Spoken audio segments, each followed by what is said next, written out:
Hello my love viewers, আসসালামু আলাইকুম। সবাইকে শুভ সকাল। চলে আসলাম আমার ছোট্ট একটা গার্ডেন। সবসময় আপনারা সূর্যমুখী গাছ দেখতে পারবেন। দেখেন অনেকগুলি সূর্যমুখী। তো আজকে চলে আসলাম একটা রেসিপি নিয়ে, চাউমিন অথবা পাস্তা যে যেভাবে বলেন নিয়ে আসলাম। প্রথমে আমি সিদ্ধ করার জন্য পানি বসিয়ে দিলাম এবং পাস্তাগুলি যেহেতু স্টিক পাস্তা, তো আমি একটু ভেঙে নিলাম মাঝখান দিয়ে। তারপর হচ্ছে আমি পাত্রের মধ্যে দিয়ে দেব। তো দেখতেই থাকুন, সঙ্গেই থাকুন।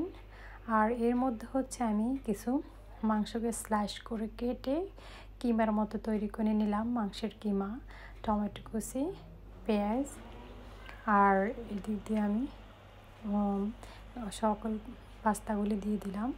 আর 1 টেবিল স্পুন সল্ট দেব, কারণ সল্ট দিলে আপনার পাস্তাটার ভিতরে টেস্টটা বেড়ে যায়। আর এর মধ্যে আমি একদম গরম তেলের মধ্যে পেঁয়াজটা, টমেটোটা দিয়ে দিলাম, কারণ হচ্ছে আমি এই যে সসের সাথে কিছু ব্যবহার করতেছিলাম। তো সসটা দিয়ে দিলাম, দেওয়ার পরে মাংসটা দিয়ে দিলাম। আর একের পর এক করে মশলা দিয়ে দিব। তো আমি সঙ্গে থাকি। ভিডিওটা ভালো লাগলে লাইক, কমেন্ট, শেয়ার এবং আশা করি ভালো লাগবে। তো 1 টেবিল স্পুন আদা দিয়ে জিঞ্জার দিয়ে দিলাম পেস্ট। আর হচ্ছে আপনার একটু পরে আমি চেষ্টা করবো যে শুকনো chilli powder, dry chilli powder দিয়ে দিলাম 1 টেবিল স্পুন। আর এরপর দিয়ে দিচ্ছি আপনার কোরিয়ান্ডার পাউডার, কিউমি পাউডার, আর এগুলি, আর একটু হালকা সল্ট দিয়ে দিলাম। আর এর মধ্যে আমি টেস্ট বাড়ানোর জন্য আপনারা চাইলে কিউব ইউজ করতে পারেন, আপনার বিফ কিউব অথবা চিকেন।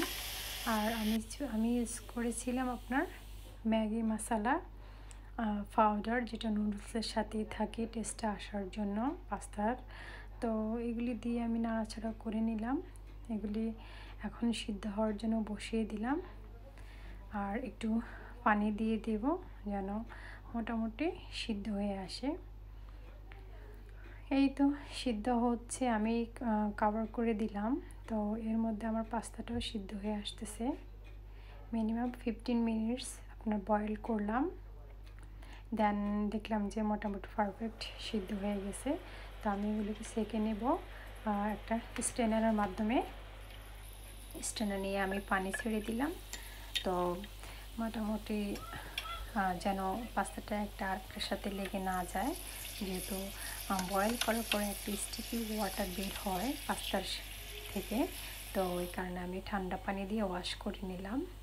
হ্যাঁ, এটা হচ্ছে আমি আমার মতো করে হোমমেড তৈরি করেছি। এই তো এর মধ্যে আমার পানিটা শুকিয়ে আসলো, মাংসের কিমাটা। তো সিদ্ধ করা পাস্তাটা এখন দিয়ে দেব আমি।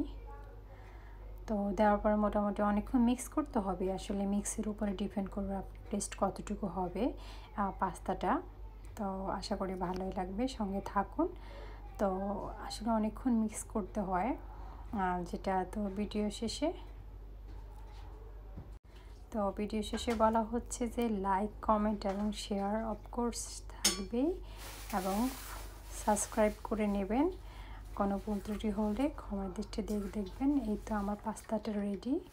তো সঙ্গে থাকার জন্য, ভিডিওটা ফুল ওয়াচ করার জন্য অনেক অসংখ্য ধন্যবাদ। আর যারা ভালো লাগে না স্কিপ করবেন। এই কি, আল্লাহ হাফেজ।